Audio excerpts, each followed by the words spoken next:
Shalom Bapak Ibu yang dikasihi Tuhan, salam damai sejahtera dalam kasih Tuhan kita Yesus Kristus. Saudara, suatu saat pada waktu sedang berdiskusi dengan seorang rekan kita ini bertanya tentang Ibrani 10 ayat 14, saudara.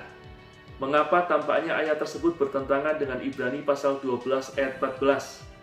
Nah, segera kami berdiskusi tentang kedua ayat tersebut. Dan waktu saya baca Ibrani 10 ayat 14, ternyata firman Tuhan tersebut berkata demikian, saudara.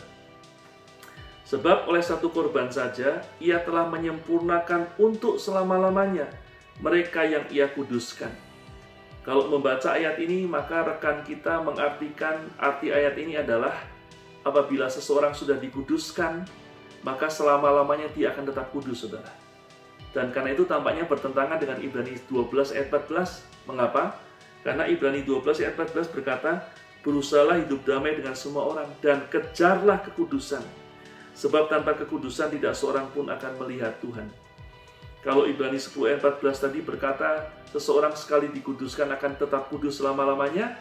Tapi di Ibrani 12 ayat 14 dikatakan, setiap orang harus mengejar kekudusan. Sehingga tampaknya tidak cukup seseorang sekali dikuduskan, tapi harus terus-menerus dikuduskan. Nah saudara, sebenarnya kedua ayat ini tidak saling bertentangan. Mengapa saudara? Karena sebenarnya konteks kedua ayat ini berbeda satu dengan yang lain. Dalam Ibrani 10 ayat 14, ayat tersebut berbicara tentang korban Kristus di kayu salib. Kristus cukup mati satu kali di kayu salib. Dan korban Kristus di kayu salib tersebut cukup untuk menguduskan, cukup untuk membenarkan, mengampuni setiap orang yang mau percaya dan menerima Dia sebagai Tuhan dan Juru Selamat.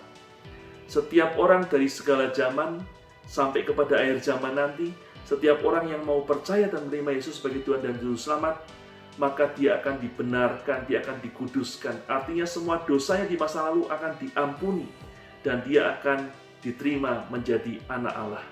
Itulah arti Ibrani 10 ayat 14.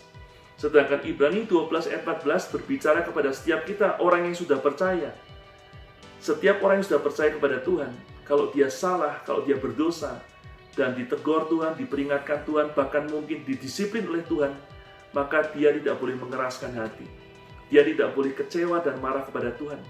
Tetapi harus membuka hati, merendahkan diri, merendahkan hati di hadapan Tuhan dengan bertobat, mengaku dosanya, dan kembali kepada Tuhan.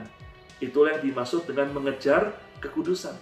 Mengejar kekudusan artinya setiap kali kita bersalah, setiap kali kita berdosa, kita bertobat di hadapan Tuhan. Nah saudara, kedua ayat tersebut juga bisa kita jumpai dalam tabernakel Musa, saudara. Di halaman tabernakel Musa, saudara, ada dua perkakas yang digunakan oleh bangsa Israel dan para imam untuk beribadah kepada Tuhan. Yaitu yang pertama adalah mezbah korban bakaran dan yang kedua adalah kolam pembasuhan. Mezbah korban bakaran adalah tempat untuk bangsa Israel mempersembahkan korban, yaitu domba, untuk mereka menerima pengampunan dosa dari Tuhan. Sedangkan kolam pembasuhan itu merupakan tempat di mana setiap imam sebelum mereka masuk dalam ruang kudus, mereka harus lebih dulu membersihkan diri, membasuh diri mereka di kolam tersebut. Setiap kali seorang imam mau masuk ke tempat kudus, maka dia harus terlebih dahulu membasuh dirinya lagi, membersihkan dirinya sebelum dia masuk ke ruang kudus, saudara.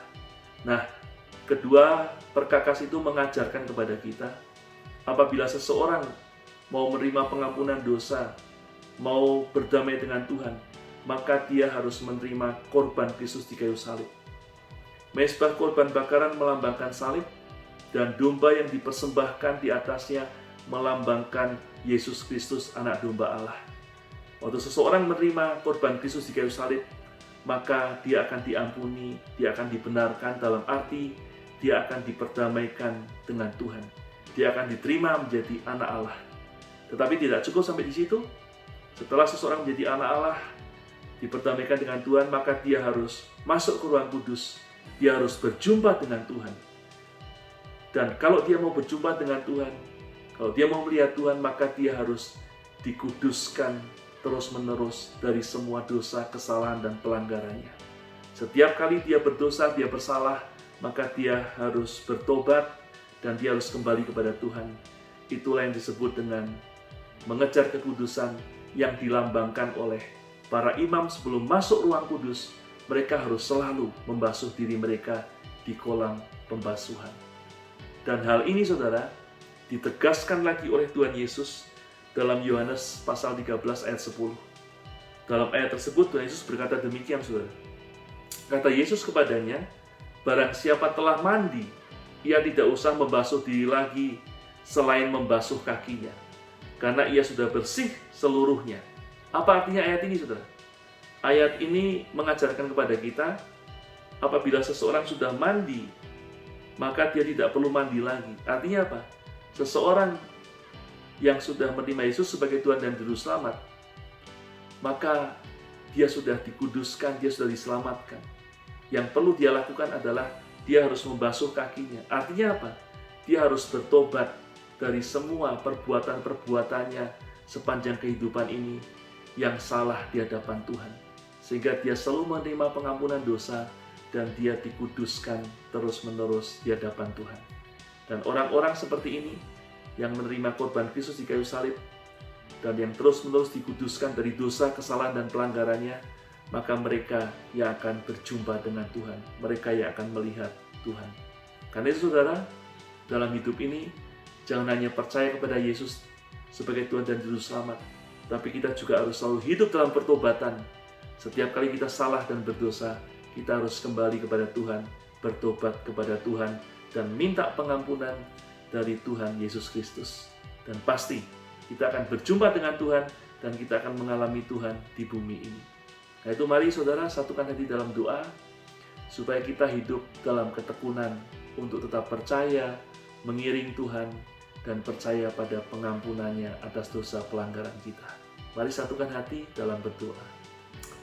Haleluya, Tuhan Yesus, terima kasih untuk kebenaran firman-Mu. Tolong kami Tuhan, supaya dalam hidup ini kami bukan hanya percaya kepada Tuhan Yesus, bukan hanya menerima Yesus sebagai Tuhan dan Juru Selamat, tapi kami boleh hidup dalam pertobatan.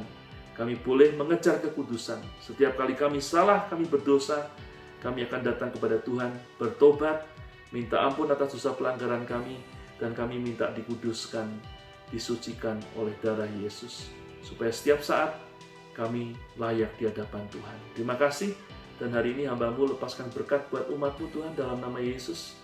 Jemaat yang dikasihi Tuhan, terimalah berkat yang terbaik, jasmani dan rohani, dari Allah Bapa di surga, di dalam anak yang tunggal Tuhan kita Yesus Kristus, dan dalam persekutuan yang manis dengan Allah Roh Kudus, menyertai kita senantiasa, mulai saat ini sampai Maranatha, bahkan sampai selama-lamanya. Di dalam nama Tuhan Yesus Kristus, aku lepaskan berkat ini. Haleluya. Amin. Dan demikian saudara perenungan kita hari ini, kiranya jadi berkat, semangat buat kita semua untuk kita semakin bersungguh hati kepada Tuhan. Sampai berjumpa dalam kesempatan berikutnya. Tuhan memberkati dan shalom.